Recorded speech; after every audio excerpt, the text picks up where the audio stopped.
morning, good afternoon, good evening, wherever you are in the world. A quick introduction to Rowan Dean from Sky News about our election. Now, you remember at one time, the Age, back in the 70s and 80s, the Age, when it came out on a Saturday, that's the newspaper, by the way, came out on Saturday. It was full of jobs. There was jobs from galore. So you just rung up Monday, made an appointment, and you got an interview on Tuesday, and sometimes even on the Monday, because there was so much work. But thanks to the Lima Agreement and the rotten Labour Party, Bob Hope and Gough Whitlam started the destruction. They continued it. The Liberals stood by and watched it happen. But they're a little bit better than the Labour Party. For God's sake, don't vote for Labour again. We have some hope with Dutton. Not a lot, but it's better than nothing. Clive Palmer, I don't know. You can't get hold of the man. I don't know whether he's 100% a Trump. I don't know. But anyway, watch this video, share it, and just be wary. Do vote. A lot of people say, I'm not going to vote. Go out and vote properly. Number one, remember the preferences. Pick the preferences and make sure you know they're not going to the Greens or the Teals. I mean, criminals galore, guys. Bye for now. Steve Price, and what a great show. Well, good evening and welcome to The World According to Rowan Dean, a world where we do not have $1 trillion gross debt, a world where we are not letting in over 1 million migrants, and a world where we have cheap, reliable energy. What a world that would be. Yes, the election campaign is officially underway. We've got a huge election special show tonight. All the analysis, including what the coalition need to do to win, and a terrifying vision of what a second Albanese government would mean. Plenty of climate insanity this week. Peter Dutton is starting to see the light with the gas policy, but we need to go further, unwinding the net zero madness. Pauline Hanson and Ian Plimer on that shortly. And don't worry, even between the budget and the election, I've still managed to find plenty of examples of the world going mad. But first, yes, it's on, a 5-week race to save Australia. And I don't mean to save Australia from a bad Labor government, or to save Australia from declining living standards, or to save Australia from ever-increasing power bills. I mean to save Australia, quite literally.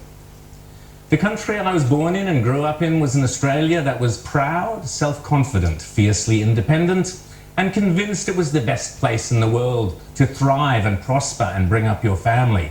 Our future was as bright and as sunny as our stunning landscape, our enthusiasm and optimism as broad and boundless as our sweeping plains, and our irreverence for pomposity, self-deprecation and pride in our larrikin selves was as powerful and as mesmerizing as our sparkling ocean vistas. We were the envy of the world. But that Australia has gone, and it's not like we were not warned repeatedly. B.A. Santa Maria was the head of the DLP, a breakaway mob that split from the Labor Party. He knew what was at risk. I think that Australia is one of the most beautiful countries in the world. I think that we don't understand how fortunate we are to be born here. We could have been born in Africa, we could have been born in Rwanda, we could have been born in Yugoslavia, and nobody really realises it or thinks about it. And I think that we've made a complete mess of the country, which was avoidable, and I think we probably will lose it. Is it too late to save Australia? Have we lost it? Well, it's almost too late, but we can still save Australia. The happy, prosperous, egalitarian Australia we all grew up in can still return. In a more modern form, obviously, but only if we maintain our Judeo-Christian values of thrift, hard work, common sense, charity, sense of humour and camaraderie, and pride in our history. That is the bedrock of this nation. Mateship, a good laugh, and a fair suck of the salve. But this is it. This is the election in which we decide what that future Australia will look like. This is the election in which we determine the quality of life for our children and for their children. More importantly, this is the election in which we determine and map out and program what will be the standard of living that every Australian can look forward to over the next 20 or 30 years. This is no ordinary election. This is no Team A versus Team B election. This is no who makes what slip-ups during the campaign election. This is quite literally the most important election of our lives. The two most important numbers you should focus on from Labor's disgraceful budget this week are the easiest two to remember: 1 million and 1 trillion. Labor have let into this country over 1 million people in the last couple of years. We are a migrant nation, so measured and careful immigration is a part of who we are. Immigration that assimilates. But reckless, out-of-control immigration damages every aspect of our lives, driving up the cost of housing, pricing young people out of the market, distorting the jobs market, draining and straining our generous health and welfare services, increasing congestion, and in the worst cases, destroying social cohesion. The Coalition has promised to reduce immigration, not by enough, has to be said, but certainly preferable to the alternative. But the only real number any Australian needs to focus on if deciding who to vote for in 5 weeks is a number I never even conceived I would hear in my lifetime. Next year, thanks to the Albanese Labor government, gross debt will hit $1 trillion. Not 1 million, not 1 billion, but 1 trillion. As they say in the movies, be afraid, be very afraid. Under the Albanese government, money is being thrown onto a bonfire of useless woke ideology. We have nothing to show for this obscene amount of money, nothing at all. And the waste and stupidity and corruption will only get worse if Labor is re-elected, because Labor is wedded to the insane ideology of powering this nation with windmills and solar panels in order to save the planet. We have zero new investment of any meaningful kind coming into this country. The government's idea of green hydrogen, a superpower, renewable superpower, repeated again and again in the budget, is juvenile nonsense and pure fantasy. Everything Labor touches goes down the gurgler or blows out by billions of dollars. $1 trillion debt after 2 years of record iron ore prices. What will our debt be like after another term of these half-wits? 2 trillion, 3 trillion, pluck it out of thin air. When will the madness come to an end, and what sort of a crippled, impoverished, mendicant nation will we be? Albo Australia equals Povo Australia. The Coalition is far from perfect. The flaw in their logic was on display in Peter Dutton's budget and reply speech, where he announced the plan to increase our natural gas supply via a reservation to bring down prices and to slash the fuel excise. All good measures. In other words, the only way to escape Labor's poverty trap is through reintroducing fossil fuels, which we have in abundance, into our economy. More gas, more wealth. More nuclear, more wealth. Slash red and green tape to get more fossil fuels out of the ground quicker, more wealth.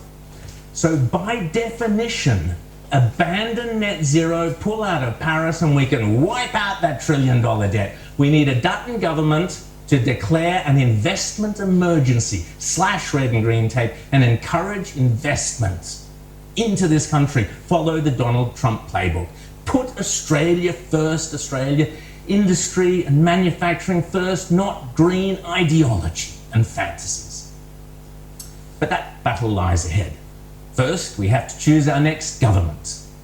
This is it, as they say. The games are over. We are at a fork in the road, and the decision this nation makes in 5 weeks' time will reverberate for decades. You have 5 weeks to sit your kids down, speak to your work colleagues, chat to the neighbours, get on the blower to far-flung family and friends, and convince them there can be no more mucking around. No voting for Labor, no voting for Teals, and no voting for Greens. If you're a newcomer to these shores, I'm glad you're here, but don't destroy the very thing you have come to.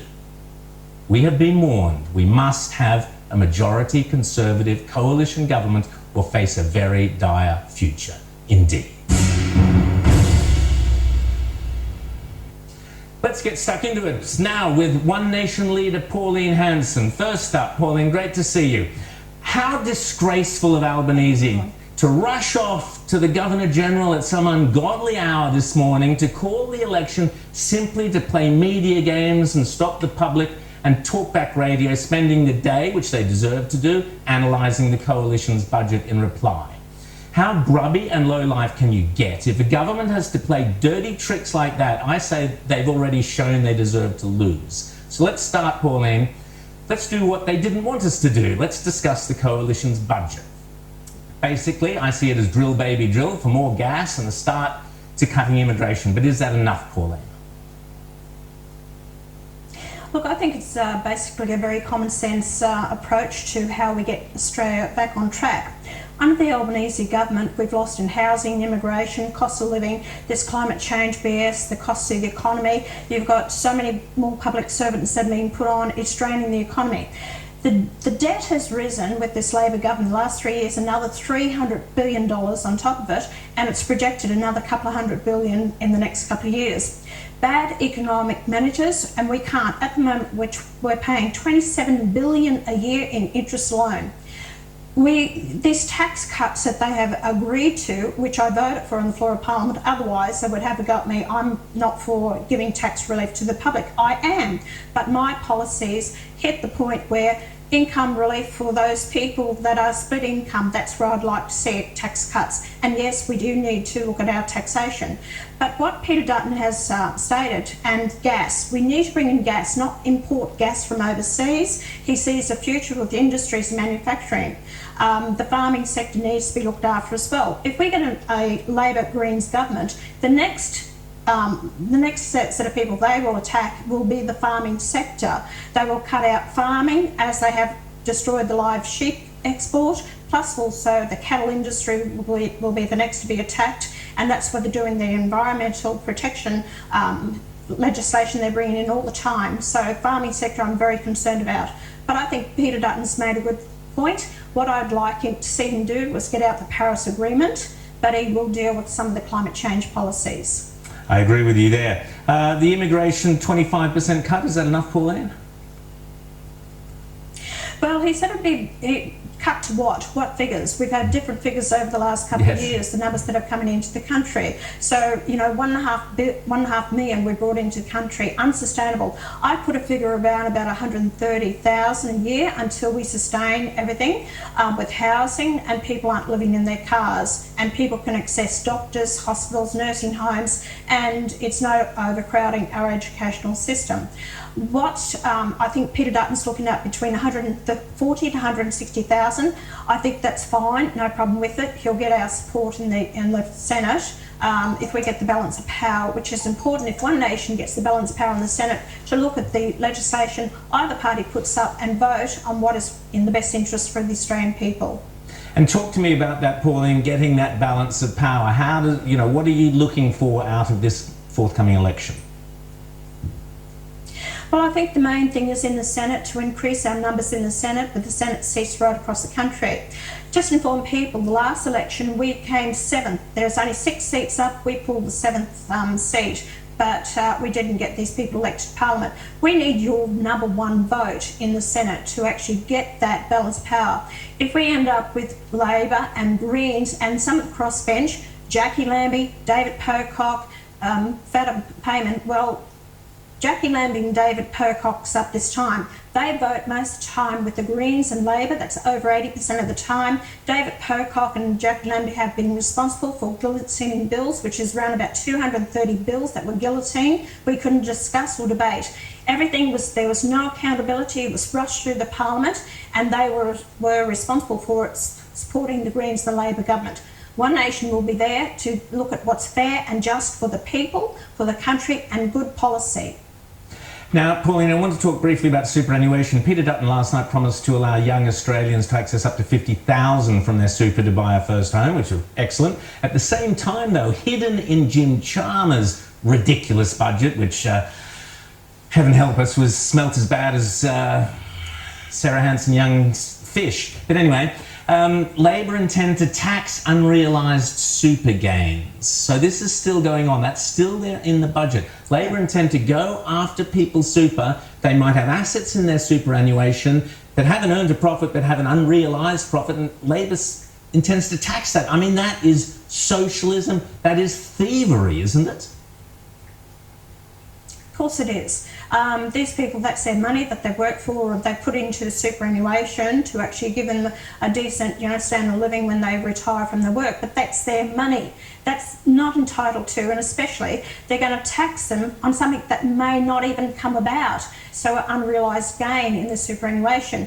That using your superannuation deposit, that was One Nation policy that the Libs have picked up. But we go further, that the money stays in your superannuation, use that money as equity in your home. So therefore we don't just limit it to first home buyers. Any Australian who's got that superannuation should be entitled to use that to help them with their mortgage on the house and provide for them in the time of need, not when they're past retirement and they struggle all these years or paying higher interest rates. So Dutton's picked up our fuel excise tax, which is great to see that he has done that. Both have picked up our foreign investment policy. They're only doing it for 2 years. That's only band-aiding. We go further than that. So we are, like I said, Rowan, I'm on the conservative side of politics. But if I actually do look at policy based on its merit, so whoever puts it up. But I think Dutton's on the right path. People want strong leadership. I hope he gives that strong leadership in the next few weeks, because people are a bit mindful of him. Will he make the leader? I think he will. I've got a lot of time and respect for Peter Dutton. I think he will make a very good Prime Minister. And Pauline, I've got to say, I've known you for a long time, and I know you've been pushing for that fuel excise, and well done, and all those other ideas that One Nation have put forward. That's why people should be supporting you, and it's great that the Coalition have picked up on those excellent ideas. And you're right, we need Peter Dutton now in the Lodge, and hopefully a big, strong One Nation support there in the Senate. Pauline Hanson, thanks so much for your time here on The World According to Rowan Dean. All right. Let's go to national defence now, because both parties have come in for a great deal of criticism for not upping the spending on defence. Peter Dutton is promising a significant funding commitment, which he'll make during the election, but there was nothing specific in last night's budget in reply. So joining me now to discuss this, Director at Strategic Analysis Australia, Michael Shoebridge. Michael, great to see you as always.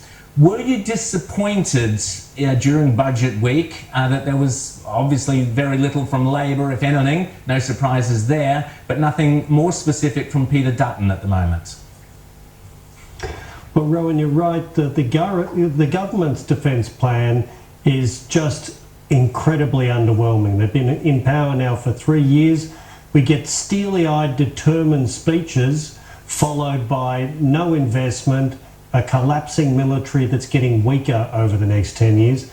Peter Dutton's speech at least put a place marker in and said some sensible things. So there'll be further detail about the Coalition's defence policy during the campaign. That has to include increased spending, because whatever you want to do is going to cost money.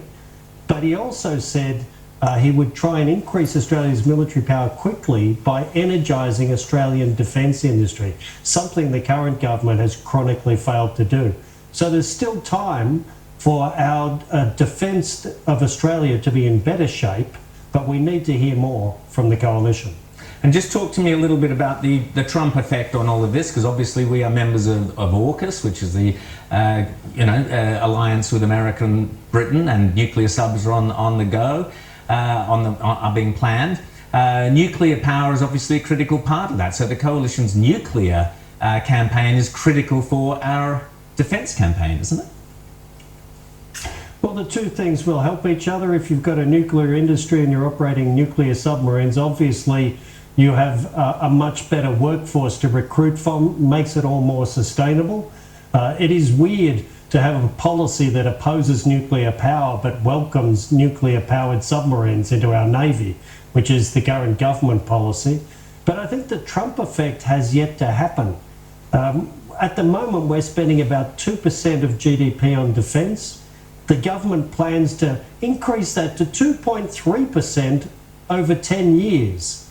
And when Trump looks at partners that are freeloading, a country that's doing that is top of the pops for a freeloader.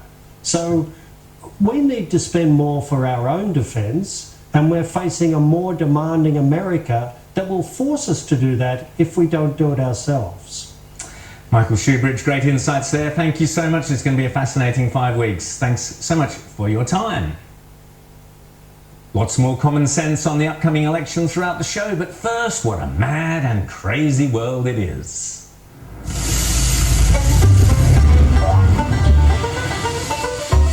It's been over 4 months since the majority of Americans overwhelmingly voted for Donald Trump, but still those rivers of lefty tears just keep on flowing.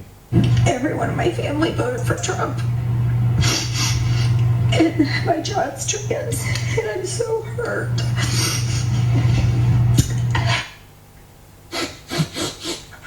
Others prefer to internalise their deep democratic rage. We will not be silenced. The silent riot has begun.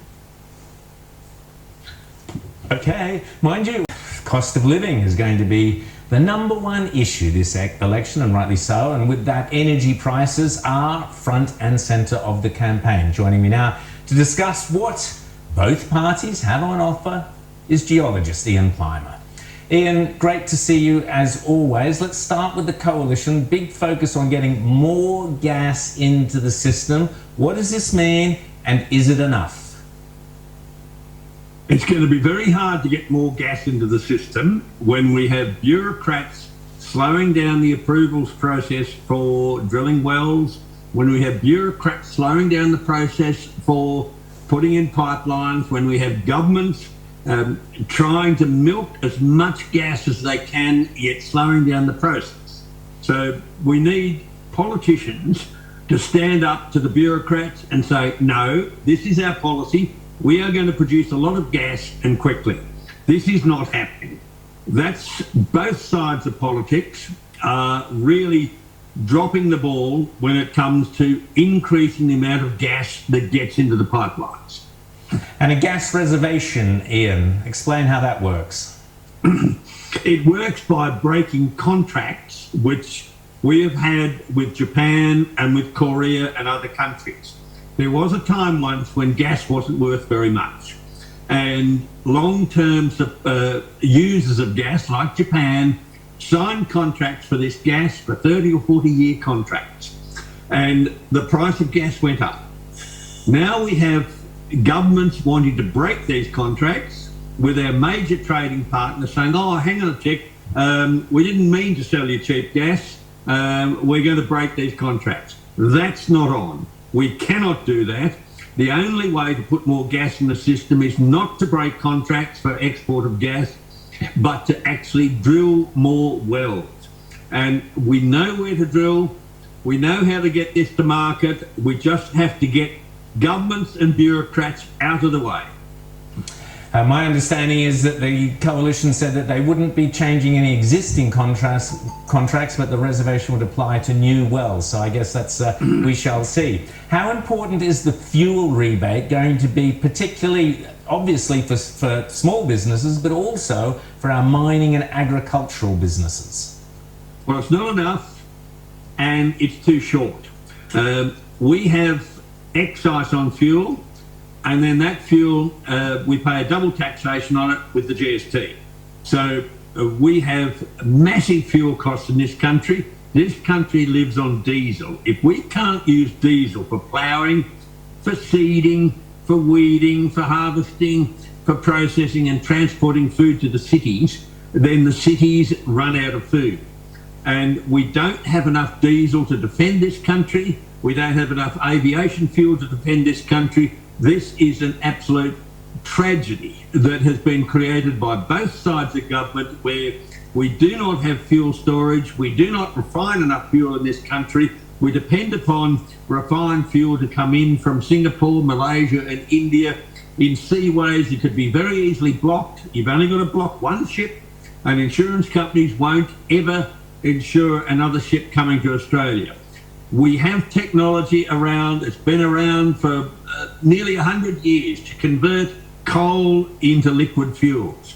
The Germans did that in the Second World War when they were isolated. The South Africans have done it with their Sasol process. We actually have to think very, very seriously about fuel security, because we currently are like a shag on a rock, just waiting for someone to stop one ship coming in, and then we do not get food coming to the cities. So there needs